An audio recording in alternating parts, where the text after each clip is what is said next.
the unit PG 420, International and Regional Security. It is a pleasure to welcome all of you to today's seminar. We'll be discussing critical aspects of PNG's national security with a focus on the evolving concept of blue security and the complexity of policy responses in the national security system. So today we will examine two key perspectives. One is my own conceptualization of blue security, which emphasizes a shift from traditional national security concerns to the maritime domain, highlighting challenges such as illegal fishing or IUU fishing, drug smuggling, and maritime governance. The second key perspective will be from Dr. Walup Momi, and his insight is on complexity and feedback in PNG's national security system, particularly the role of policy feedback mechanisms and how they influence cohesion or fragmentation in security governance. So throughout this seminar, we will explore the significance of blue security and how it reshapes PNG security priorities, the effectiveness of national policy frameworks such as the Maritime Zones Act and the National Security Policy. So we do have an updated version. The one we have is the 2013 one, but we have the latest one, which is 2024 to 2029, and it will be launched next month. So once they launch the policy, I'll share the PDF document with you. I'll try to make sure I get a copy.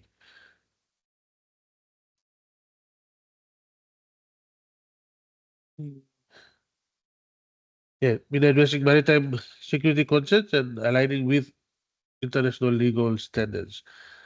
The fourth point is the challenges of fragmented security governance and the potential for a complex adaptive system approach to improve PNG's response to emerging threats.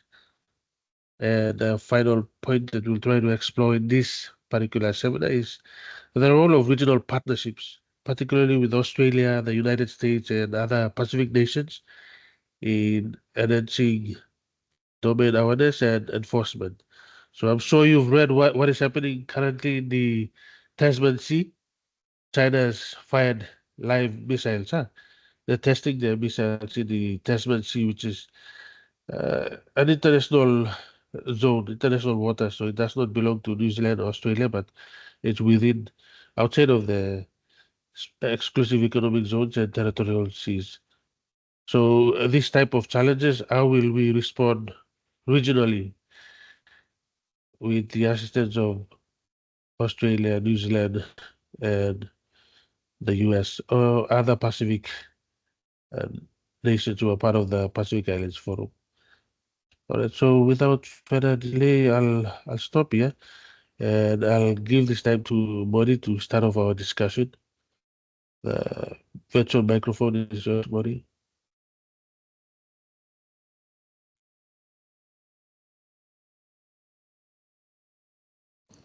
Morning, everyone.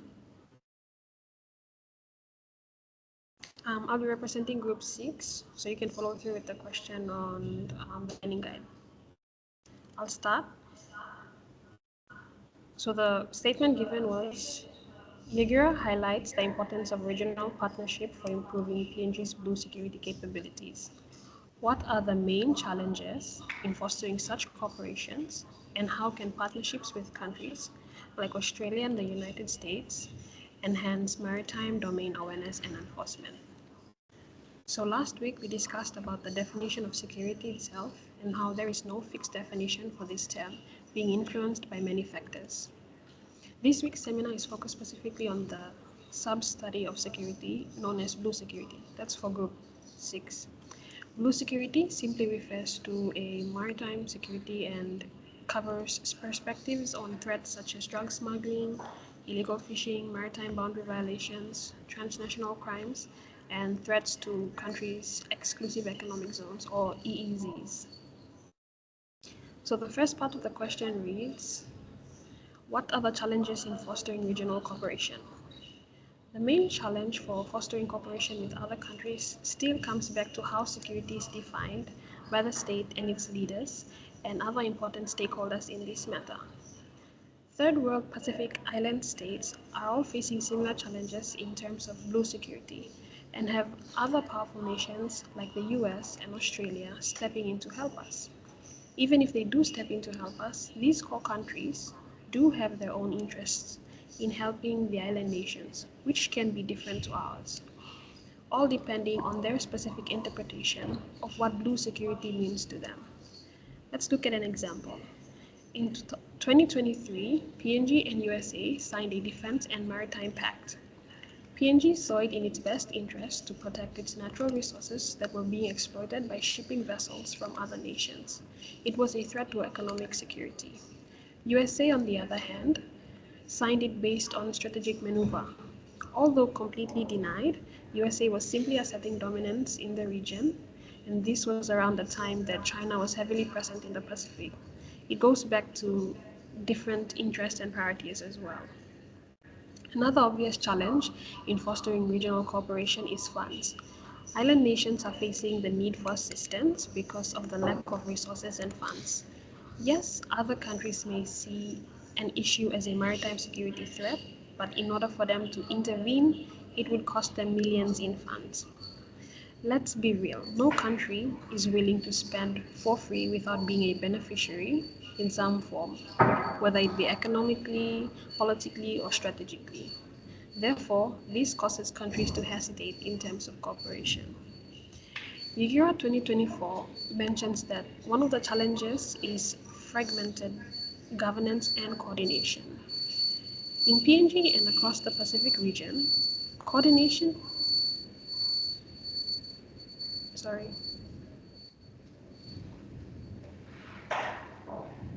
coordination between various national agencies and regional bodies can sometimes be fragmented, which hinders cohesive security efforts, as mentioned. Another includes fear of giving up power and sovereignty over territory, especially true for small Pacific island nations. Moving on to the second part of the question, which reads, how can partnerships with countries like Australia and the United States enhance maritime domain awareness and enforcement? Again, Yegi Ora states that bilateral or multilateral agreements can foster defense cooperation programs, intelligence training workshops, technology transfer agreements, infrastructure projects, academic exchanges, and secondment programs. He also states that a well-integrated security system supported by adaptive learning, strategic regional partnerships, and effective interagency coordination will improve PNG's capacity to respond to maritime threats, and this is made through the partnerships. So basically, the partnerships can help the country to navigate the maritime threats effectively. PNG will be able to protect its EEZs or exclusive economic zones through these solution-based approaches. Due to the advancement of technology from these core countries, PNG can seek an intelligence sharing agreement as well that would be helpful in patrolling and managing maritime threats. Moreover, it can strengthen and adequately fund PNGDF and PNGCS capabilities to robustly address smuggling of small arms and light weapons, of course, other contraband goods. That is all. Thank you.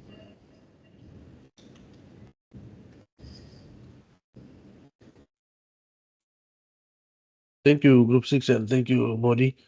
If you have any questions or comments for Modi or Group 6, you can post or share in our discussion forum for this week on Moodle.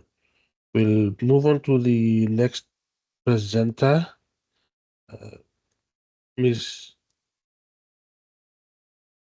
Grace, Ms. Grace Cowley, representing Group number 5.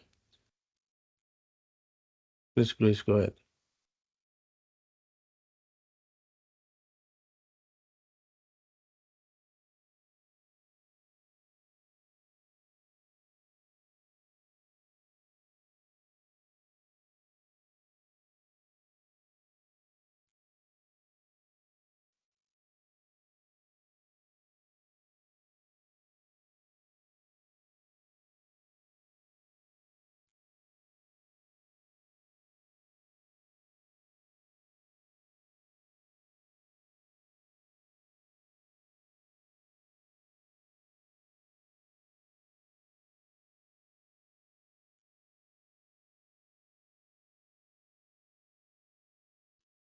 Grace, I think there's an issue with your microphone or something.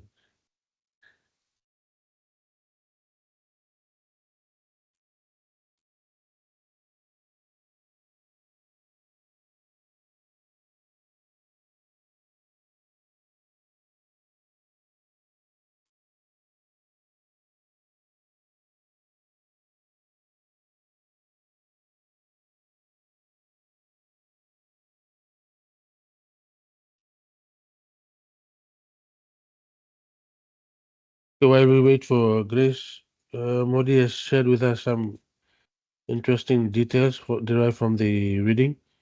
So in terms of partnerships, we need external partners, in particular countries who are more powerful than us, who have a lot of resources and financial capacity to support our defense force.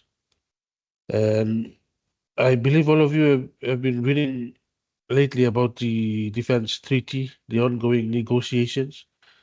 So that will be this particular treaty will be very important to us because of all these issues that we have highlighted, especially capacity issues, maritime domain awareness. Our seas are so we do not uh, keep surveillance and we do not monitor our seas on a regular basis, daily, weekly, or every 2 or 3 days. So we don't know what's happening out in the sea. So that's something we need assistance from our bilateral partners or multilateral partners. So in this case, the agreements with the US and the ongoing negotiations with Australia for a defense treaty and our bilateral security agreement with Australia is very important. So hopefully we negotiate for more capacity building and intelligence capability so we boost our intelligence or surveillance or maritime domain awareness. We get a lot uh, of our defense force, Navy personnel to patrol our waters.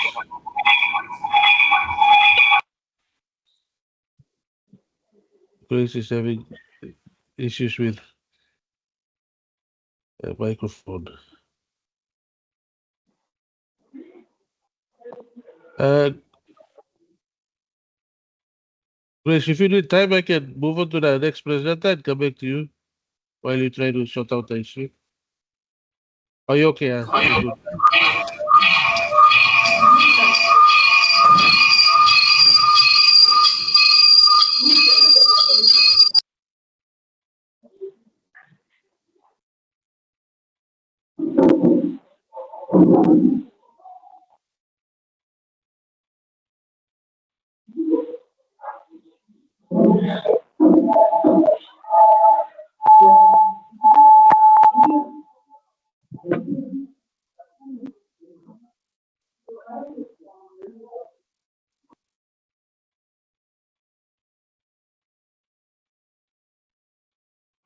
Okay, then I'll move on to the next presenter just to give time to Grace to sort out the technical issue regarding the micro in relation to a microphone.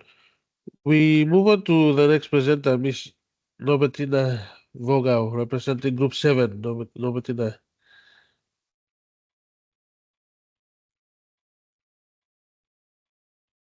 please go ahead.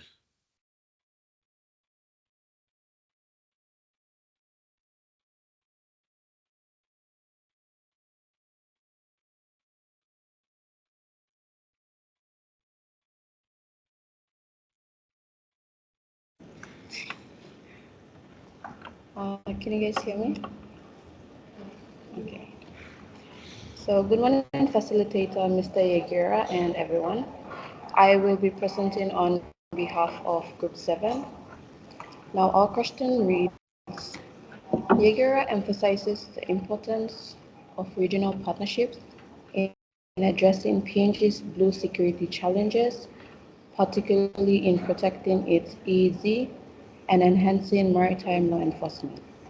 Meanwhile, Walu Momi highlights the fragmented nature of PNG's national security system and the need for a complex, adaptive, systems approach. How can a cohesive national security framework informed by complexity science strengthen regional cooperation and address PNG's blue security gaps? To answer this question, we have broken down the answer into 4 specific parts to help us all understand the question and answer accordingly. The first part will be based on the explanation of why PNG's current security system is weak. Secondly, will be on the discussion of how complexity science can help. Third, on the elaboration of how regional cooperation are of importance in addressing the issue. And lastly, I will discuss with you a framework that will help strengthen regional cooperation and address PNG's blue security gaps. Now, before I move on to the findings of our discussion, it is important that we understand a few key terms highlighted in the question statement. The first is blue security. It is a concept of security and stability focused on the oceans, maritime spaces, and coastal areas. It is frequently linked to providing safe and secure maritime operations, managing ocean resources sustainably, and resolving a number of issues that come up in the maritime industry.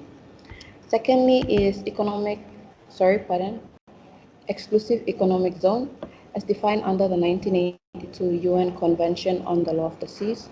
And EEZ is an area of the ocean extending up to 370 kilometers offshore from a country's land coast, in which that country retains exclusive rights to either explore or exploit its resources.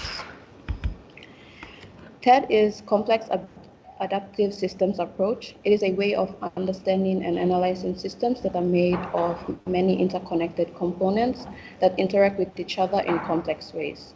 And lastly is complexity science, which is a study of how systems made up of many parts behave and change over time. Do keep these definitions in mind as I go through this presentation. So firstly, explain why PNG's current security system is weak.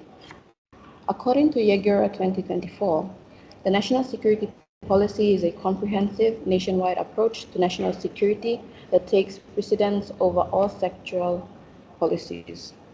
It outlines 10 national security priority areas for the government to focus on, with 9 policy goals and proposed implementation strategies. Now, Policy 9 emphasizes on the effective national security coordination, which was led by NSA. The strategy involved transforming the Office of Security Coordination and Assessment within the Department of Prime Minister and NEC into the NSA. So representatives from all key security sector agencies were to work together under the NSA to implement the NSP. However, this transformation has not happened since 2013, resulting in an uncoordinated approach to managing national security. As Yagura explains, the lack of a cohesive nationwide strategy has led to sectoral agencies creating their own policies and that are not aligned with the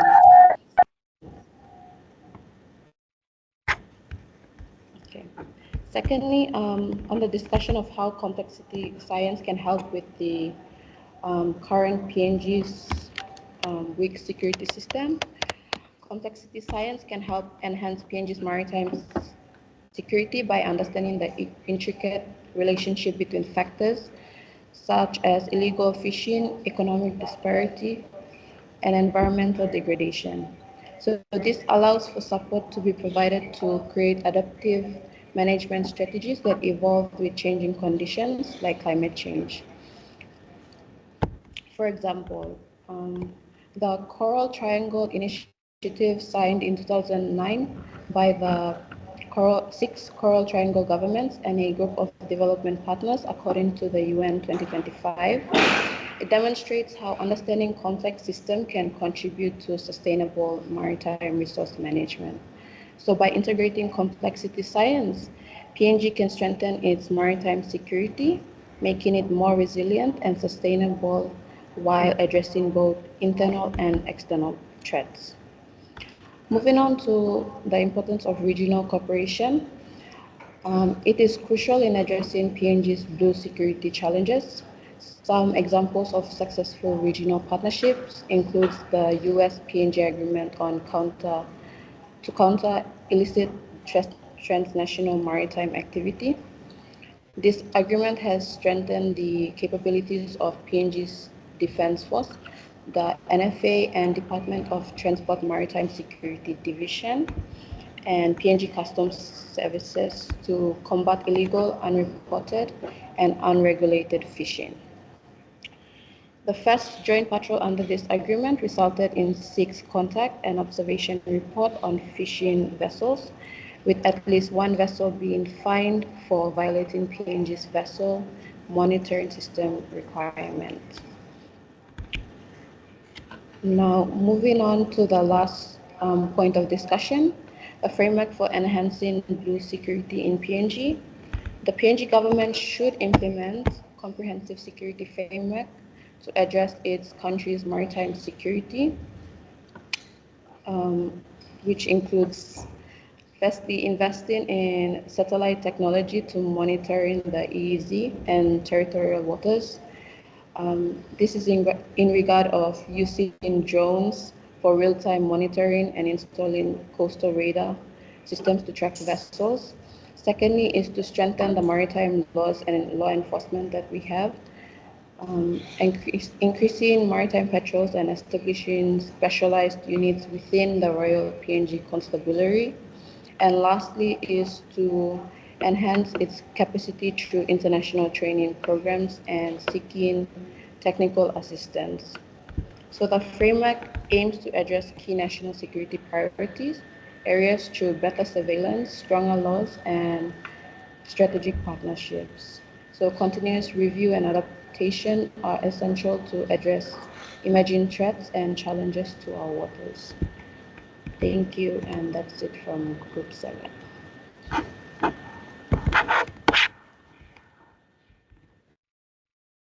All right, thank you, Nobertina and Group 7.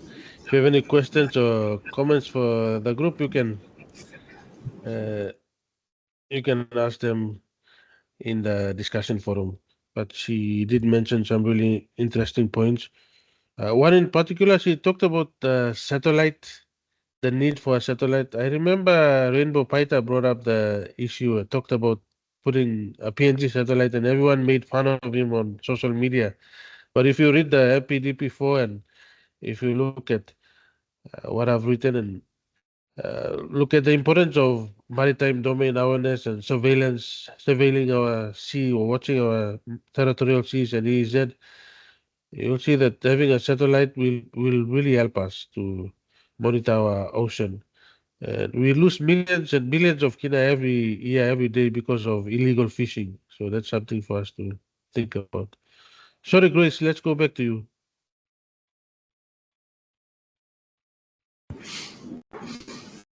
Thank you.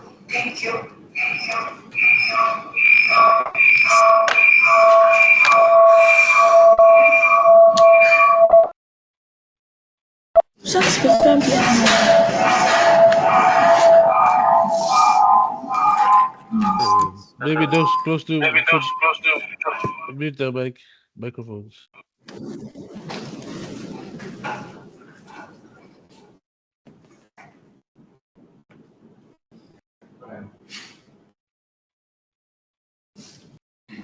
Okay, so I'll be representing Group 5, and our question reads, as discussed by Yagira, PNG has implemented key legislative and policy measures such as the Maritime Zones Act and the National Security Policy to address blue security concerns. So we have divided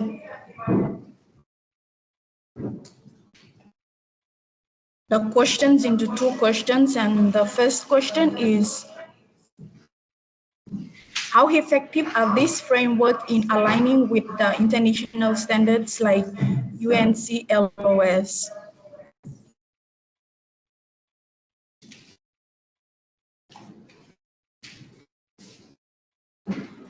Okay, so the Maritime Zones Act defines Papua New Guinea's maritime areas such as international waters, island waters, territorial sea, contagious zone, the exclusive economic zone, and the continental shelf.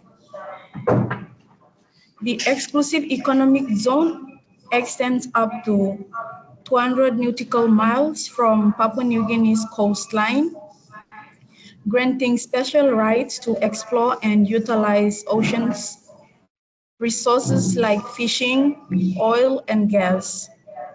This act aligns with the United Nations Convention on the Law of the Sea by adopting key provisions such as rights of passage, exclusive economic zone, continental shelf,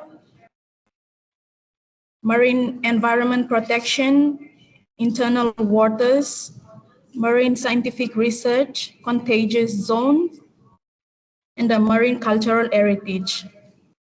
To the effectiveness, the Maritime Zones Act effectively defines PNG's maritime boundaries, ensuring compliance with the UNCLOS. The National Security Policy addresses maritime security by protecting marine resources, combating illegal activities, and enhancing maritime domain awareness. It emphasizes regional cooperation and partnerships, which are crucial for aligning with the international standards. Overall, these frameworks are highly effective in aligning PNG's legislative and policy measures with international standards like UNCLOS. Moving on to the next question is, what are the gaps remain? So there were several gaps in the PNG's legislative and policy measures, despite their alignment with the international standard like the UNCLOS. And some of the challenges and gaps are, the first one is the implementation and enforcement. So there were challenges in effectively implementing and enforcing the legislative frameworks due to limited financial and human resources.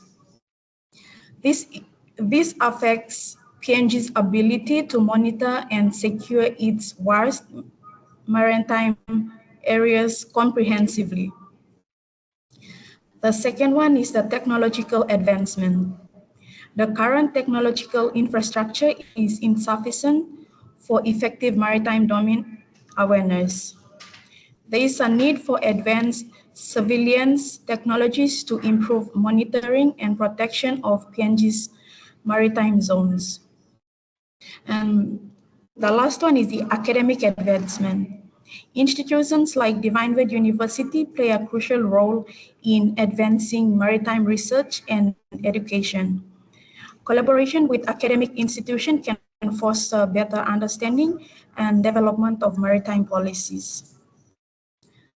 Overall, these frameworks are highly effective in aligning PNG's legislative and policy measures with the international standards like UNCLOS. Despite the facing challenges in implementation, enforcement, and the technological advancement. That's all, and thank you. Thank you, Ms. Cowley and your group number 5. Any of you, if you have questions or comments, please share in our discussion forum for this week. And just to stress on one important point, the financial resources, we currently do not have the capacity, financial capacity to really finance operations as well as surveillance of our exclusive economic zones and territorial sea. So that's something future governments and future policy makers can look at and then prioritize. When you sit, meet, or discuss, you look at these issues and you prioritize which which security issue should be at the forefront. PNG is a maritime or littoral state.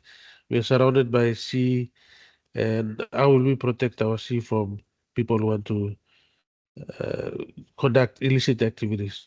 So that's something for you future policymakers to consider.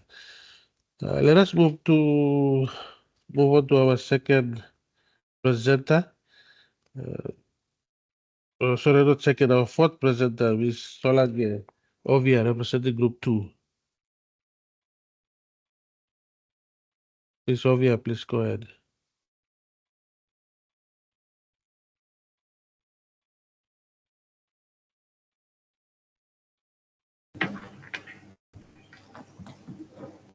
Good morning, everyone.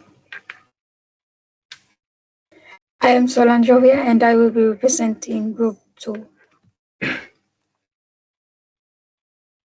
So our statement and question given reads, according to Dr. Hoalupmoni,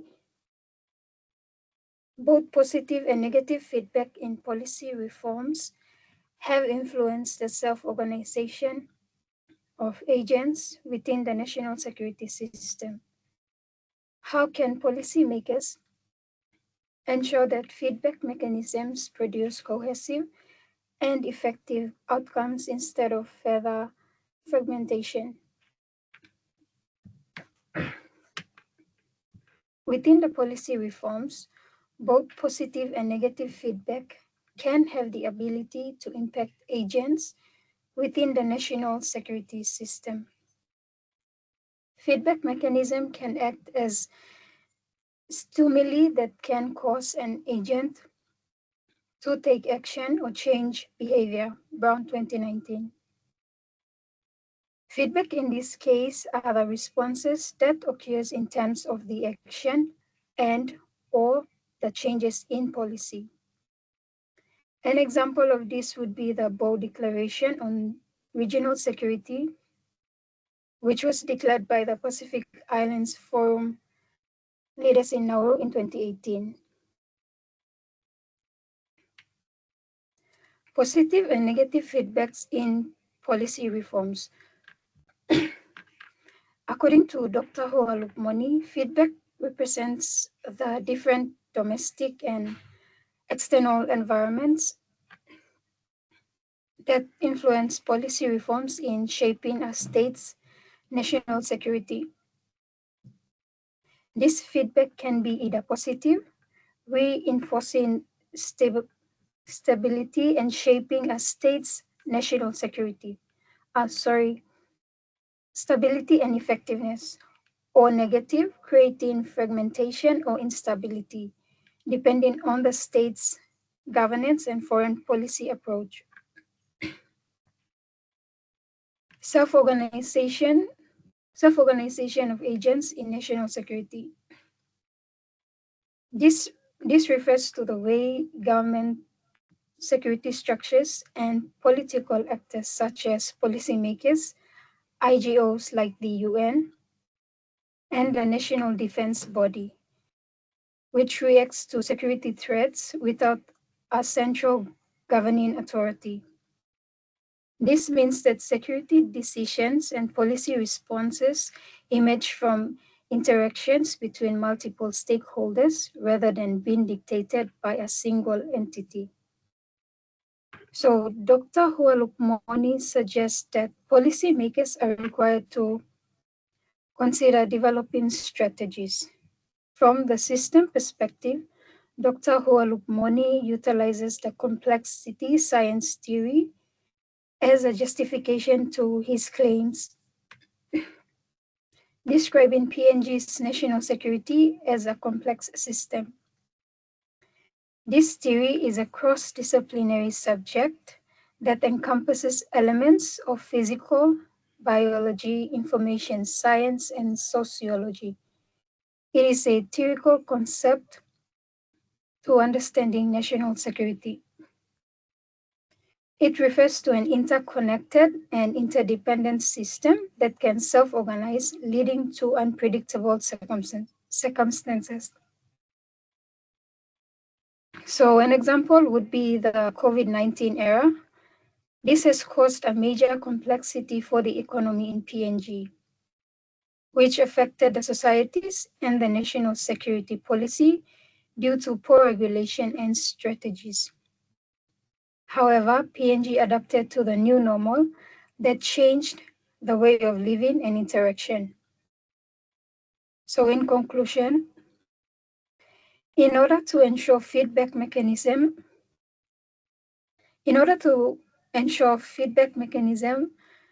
which it will produce cohesive and effective outcomes, both the negative and positive feedback should not be overlooked due to the reason that both of these feedbacks have the ability to impact and influence agents within a security system. And this feedback loop also gives the opportunities to the agents to adapt and improve strategies, which will lead to a more responsive and resilient system. Thank you, and that is our discussion for this presentation. Thank you, Ms. Ovia and Group 2. If you have any questions, comments for them, please share in our discussion forum for this week. We'll move on to the next presenter, Mr. Jeffrey Wenny, representing Group 1.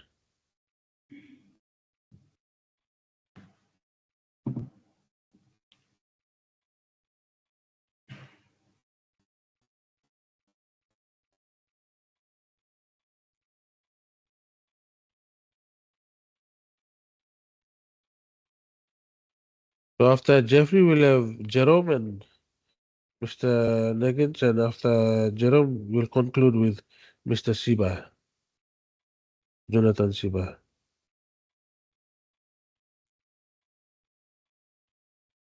Jeffrey, the virtual microphone is yours.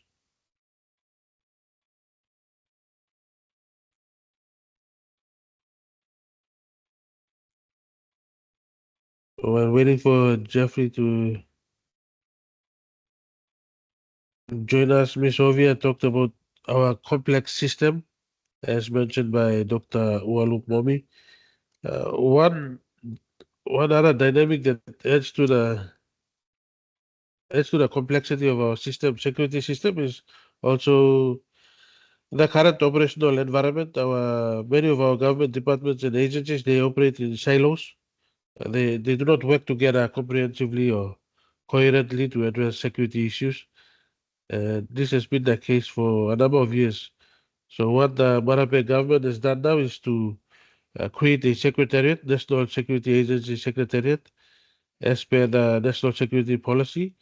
So the National Security Agency will manage all the different national security sector agencies like the police force, defense, NIO, customs, and all these other organizations or agencies, including Department of Foreign Affairs. So this is we have to commend the Marape Rosso government for putting emphasis on the implementation of the national security policy and the creation of security communities to make sure that we address security issues comprehensively to see a decline in the number of law and order issues. Sorry, Jeffrey, go ahead if you're waiting.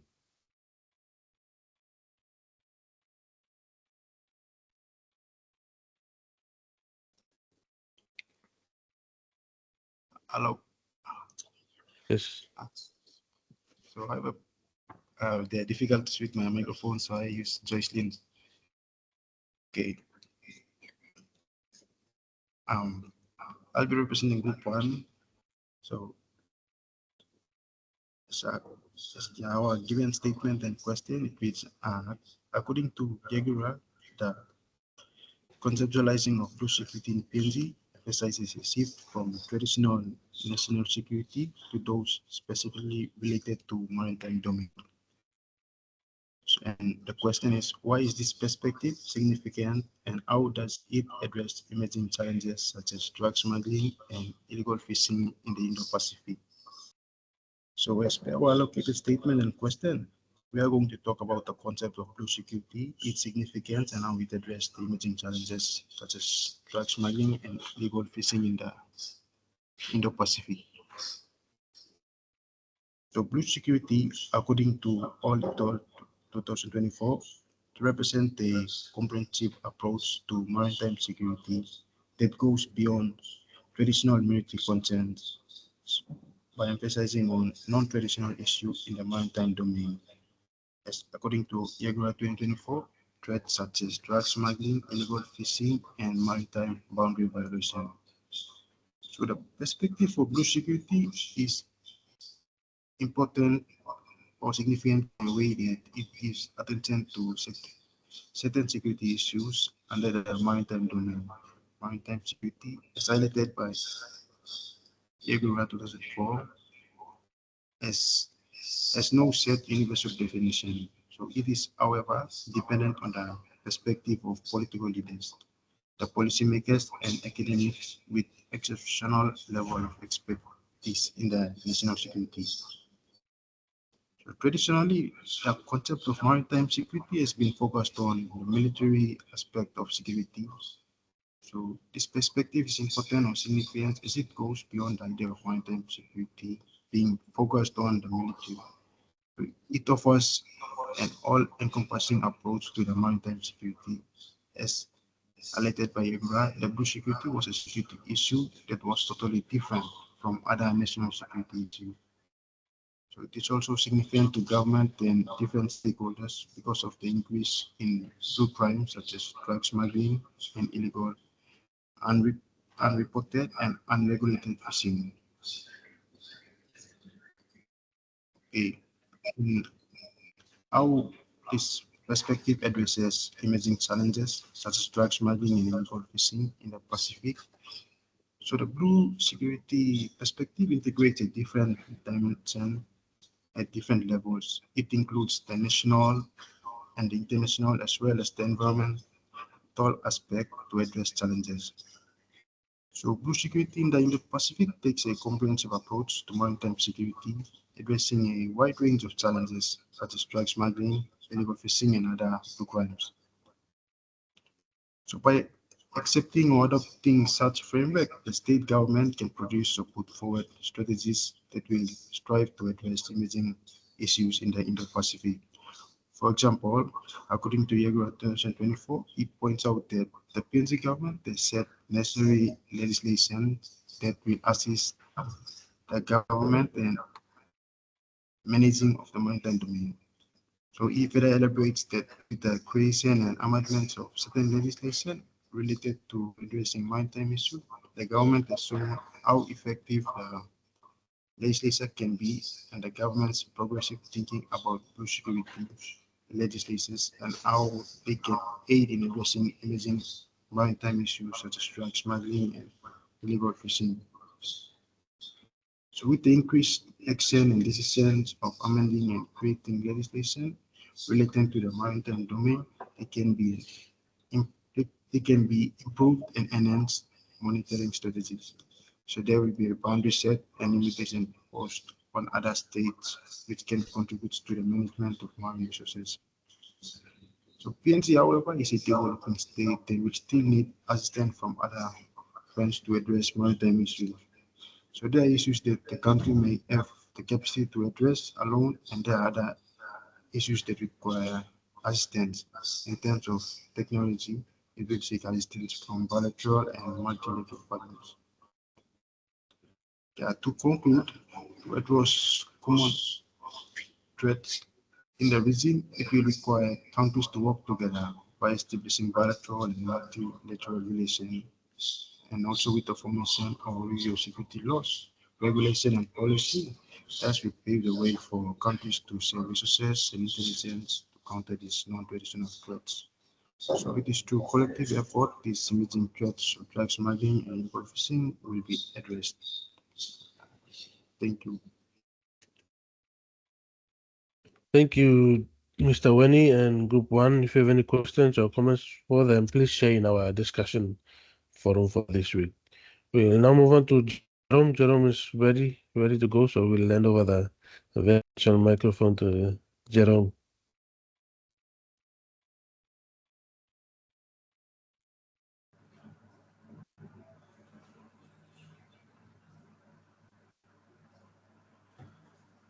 Hello everyone.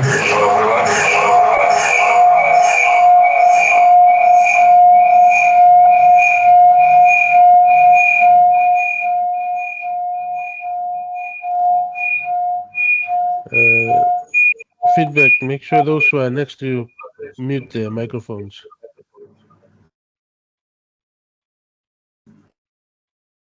On behalf of Group 3,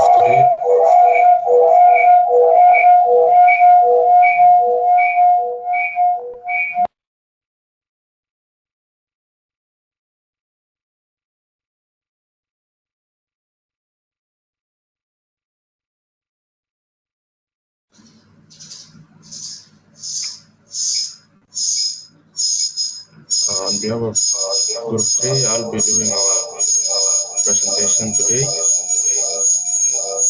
The statement and the question that was given to us is on Alumomi, the national security system in PNG as characterized by a complex interaction of agents and feedback loops. And the question is, how does this complexity impact the country's ability to address emerging threats like climate change and transnational crime? So before we move on to this presentation and over, let me define some phrases that stood out to us. Sorry, Jerome. Can you ask those who are sitting next to you to switch off their microphone, please? Microphones. We're having feedback issues and there's sharp noises disturbing or distorting what your presentation. So if you can do that, that will help us.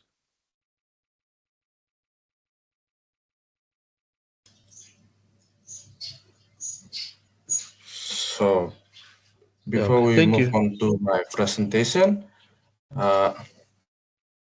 let's define some phrase that stood out to us. So the first phrase that stood out to us is national security. National security refers to the protection of a nation's stability and well-being from various threats, especially military, economic, social, and environmental factors that can significantly impact the quality of life and choices available to the government and its people. So in the context of national security, security systems, feedback loops refer to the process by which information or actions taken by various agents within the system are fed back into the system, influencing subsequent decisions and behaviors. This continuous loop of information exchange and response helps shape the system's overall functioning and effectiveness. And the next phrase is complex interaction of agents. So complex interaction of agents within a national security system involve the diverse array of individuals, organizations, and entities that play roles in shaping and implementing security policies and strategies. These agents may include the government agencies, law enforcement bodies, intelligence services, military forces, non-government organizations, and other stakeholders involved in security-related activities. So the complexity of Papua New Guinea's national security system, as highlighted by Alumomi, multiple agents with various interests at different layers of the political government system have engineered the emergence of a fragmented and weak security system in PNG. Therefore, given the current political instability in the leadership structure where all they care about is their quest for power and unequal wealth distribution, it is evident that the government is not playing a crucial role in combating climate change and transnational crimes. Meanwhile, transnational crime has dynamic factors that have revolutionized and the level of law and order issues in the country. The government is not addressing these issues strategically to mitigate its causes and effects. Likewise, for climate change and how it is transforming the geographical components of the country. The government seems to be more reactive than proactive, hence leading to oversight of national security threats. So that basically means that the government is more into responding to situations or problems after they occur. The government is not taking action to anticipate and prevent issues before they arise, and is not essentially planning ahead to address potential challenges. So moving on, according to Alumomi in an article titled System Perspective, multiple agents play a crucial role in shaping the country's ability to effectively address emerging threats such as climate change and transnational crime. This intricate web of agents and feedback loops within the security apparatus can have both positive and negative implications for the nation's response to these pressing challenges. So the intricate nature of the national security system may lead to overlapping responsibilities and clear lines of authority and potential gaps in coverage when addressing emerging challenges. This lack of clarity and coordination could result in fragmented responses that fail to comprehensively address the root causes or consequences of climate change and transnational crime. So to navigate these complexities and enhance Papua New Guinea's ability to address emerging threats effectively, it is essential for the country to prioritize coordination, information sharing, and collaboration among all relevant stakeholders, strengthening inter-agency cooperation, streamlining decision-making process, and fostering a culture of adaptability and innovation within the security system can overcome the challenges posed by this complexity, by its complexity. According to the study by Smith et al. 2019, the presence of multiple agents and feedback loops within a national security system can lead to challenges in information sharing, coordination, and decision-making processes. This complexity may result in delays or inefficiencies in responding to emerging threats, including climate change impacts and transnational criminal activities. Furthermore, research by Jones and Brown 2020 suggests that complex security systems may struggle to adapt quickly to evolving threats, such as changing dynamics of climate change or the transnational nature of criminal networks. The interconnected nature of these challenges requires a holistic and coordinated approach, which can be hindered by the complexities within the national security system. So, to conclude, the complexity of Papua New Guinea's national security system, as discussed by Alumomi and supported by studies from Smith et al. 2019 and Jones and Brown 2020, can impact the country's ability to effectively address emerging threats like climate change and transnational crime by potentially impeding coordination, decision making, and adaptability in response efforts. So, the complex interaction of agents and feedback loops in Papua New Guinea's national security system presents both opportunities and challenges in addressing emerging threats like climate change and transnational crime. Proactive measures to enhance coordination and responsiveness can sustain the country's resilience and preparedness in the face of these complex challenges. That is all, and thank you.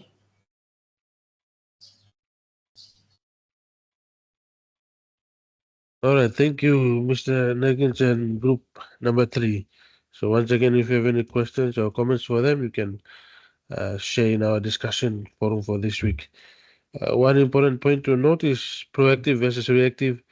Jerome made a good comparison, and a case that is kind of related to 9/11 is the Black Wednesday. What happened on Black Wednesday?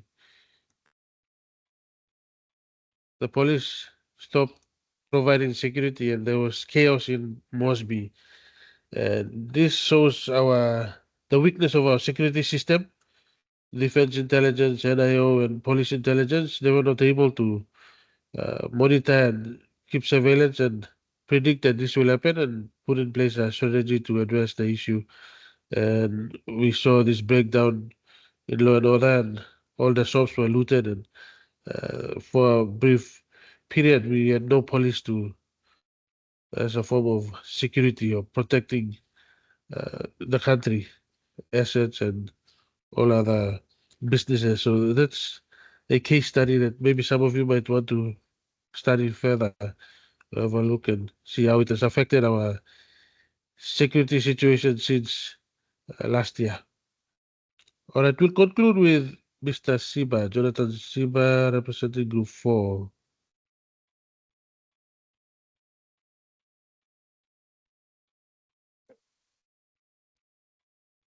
Good morning, Mr. Can you hear me? Good morning, Mr. Higuera and my fellow students. I'm Jonathan Siba, and I will be presenting on behalf of Group 4 in today's seminar. So for this week's seminar, we'll be presenting on complex adaptive systems within the realm of security. In relation to our group's reading, which was System Perspective by Dr. Haulup Momi. So in his work, Dr. Haulup Momi highlights the fragmented nature of PNG's security system and its vulnerability to both internal and external threats. Beg your pardon. So how can a complex adaptive system approach improve the country's ability to respond to these challenges? Now,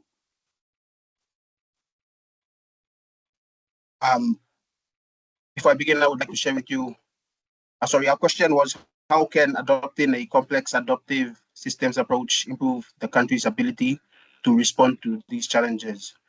Now, before I begin, I would like to share with you a few key terms. So the first of which is complex adaptive systems approach. So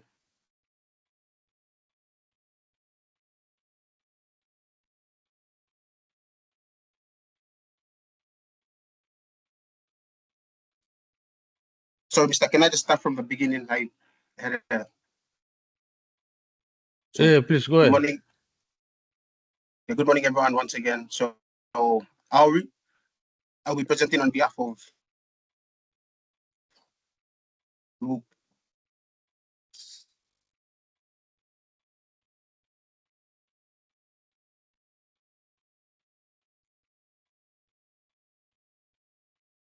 Sorry, Mr. My laptop's down.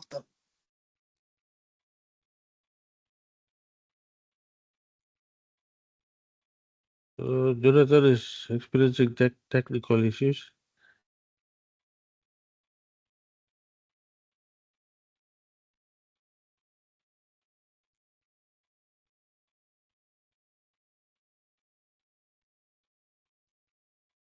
Okay, Mr. Sorry. Okay. So I will be presenting on behalf of Group 4 in today's seminar. So our group's reading for this week was Systems Perspective by Dr. Haulup Momi, who argued that PNG's national security system is disorganized and vulnerable due to a lack of coordination among security agencies. And this has left the country unable to address emerging security threats effectively. Now, he proposed in this paper a complex adaptive system approach, which he believed can help mitigate these issues by fostering integration, adaptability, and resilience within the current national security frameworks. Now, question for this week reads, Halup Momi highlights the fragmented nature of PNG's national security system and its vulnerability to both internal and external threats. How can adopting a complex adaptive systems approach improve the country's ability to respond to these challenges? Now, to answer, I must first explain what a complex adaptive systems approach is. So a complex adaptive systems approach refers to a framework where different components of a system interact dynamically and learn from experience while adapting to changes in the environment. So put simply, a complex adaptive system approach, a complex adaptive systems is a special type of system that can change and evolve over time. They do this because they have adaptive parts and they respond to feedback and changes in their environment. Okay, now according to Brown 2019, in order to understand how complex systems function, it must be seen through four main components: systems, agents, interdependence, and feedback. So a system is a network of independent actors that operate under certain rules. So most complex systems are open, meaning they are influenced by external factors. So an example of this would be PNG's national security system as a system, and it's open, meaning that it is vulnerable to foreign influence like cyber threat and economic pressures. Now, agents are individual actors within a system. They are self-organizing, meaning they adjust their behavior without a central control. So in PNG, local security groups and local, I guess, would be, and law enforcement would class as this. Then the next one is interdependence. Now, interdependence refers to the degree of interaction between two agents. In complex systems, agents rely on each other, forming a network of dependency. And for feedback, as Jerome had stated in his presentation earlier, feedback is a stimuli that causes agents to change behavior. It can be positive or negative, depending on feedback, the system. Now, PNG's national security system is complex and interdependent, and it is influenced by multiple agents with different interests operating in an open environment. A stable security system can be disrupted by natural or artificial events. So like a natural disaster, or another example would be the pandemic as well, how that played as a disrupting force to national security. So when a stable security system is being disrupted, feedback shapes how agents behave. So as agents interact, they attract more participants, leading to unintended consequences and unpredictable security shifts. Information plays a crucial role in this process, acting as feedback, seen as feedback influences collective decision making in these sort of approaches. So according to Dr. Hauluk Momi, PNG's national security is fragmented, under-resourced, and reactive. Reactive in the sense that how our system is set up, we do not have the foresight to look into the future to predict other possible security risks. We are reactive in the sense that we see it as it goes. We play it by eye, and we act on what we see in front of us. So this makes it ineffective in dealing against internal and external threats today. Security agencies operate independently as well within the country, with weak coordination and intelligence sharing between the various security agencies. So we have policies like the National Security Policy 2013 and the Defense White Paper, but these are outdated, and as a testament to a lot of policies within PNG, they are poorly implemented. So PNG also relies on heavily on a lot of foreign assistance, which also has a part to play in influencing our security priorities, as it now introduces new agents to the whole system. So in addition to that, there are now modern threats like cybercrime and other transnational crimes like drug trafficking, as well as climate change or climate-related risks that remain that are poorly managed right now. And this is due to the outdated policies and weak enforcement implementation that we have here.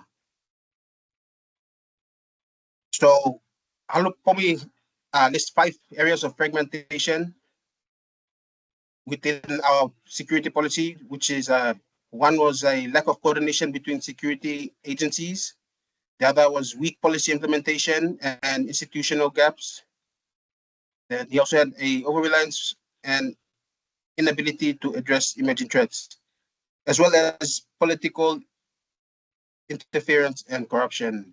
Now, these all are all parts to this. These all make up the different fragmented parts of PNG's current security system. And because of these fragmentations, it leaves our security system vulnerable to threats. So by adopting a complex adaptive systems approach to it will improve the country's ability to enhance coordination, improve adaptability to evolving threats. It can help decentralize decision making and strengthen community engagement and intelligence gathering. So when I say enhance coordination, I'm referring to the encouragement and implementation of network-based interactions between the different agencies and the different security agencies within the country to help coordinate together when dealing with issues of national security. So this also, sorry, in addition to this,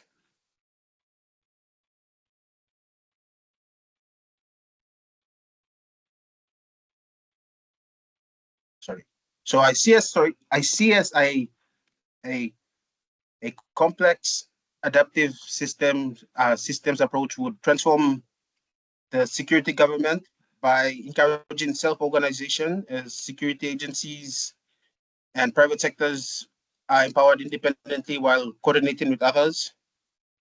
It will strengthen feedback loops as there's more collaboration between different agencies. There will be more up-to-date feedback, allowing for timely and up-to-date developments and updates on policies and security strategies. It would also promote interdependence amongst security actors, providing a more unified front when it comes to dealing with issues of national security. And it will also leverage a decentralized control. So instead of having everything focused on one, instead of having like a rigid top-down command structure, it will acknowledge each independent agent's part and the part it plays within the security system. And by acknowledging it, giving each other, it gives them their own their own right to power. So they are able to make out their own decisions, making the system more decentralized. So by adapting a complex adaptive systems approach, PNG can transform its security landscape into a cohesive, flexible, and responsive system. This approach fosters collaboration, adaptability, decentralization, and ultimately improving PNG's ability to counter both international and internal and external threats effectively. Thank you. All right, thank you, Mr. Sima. I also thank the other presenters as well for your input to our discussion today. As we conclude the seminar, I would like to take a moment to reflect on the key takeaways from our discussion. The first one is the shift towards blue security in PNG. It highlights a necessary evolution in national security priorities, emphasizing maritime governance and targeted responses to transnational threats such as illegal fishing, drug smuggling, and maritime boundary security. The second point, the importance of feedback mechanisms in policymaking was evident in the discussion today. While self-organizations of security agents can enhance adaptability, it must be guided by clear coordination, accountability, and inclusive stakeholder engagement to avoid policy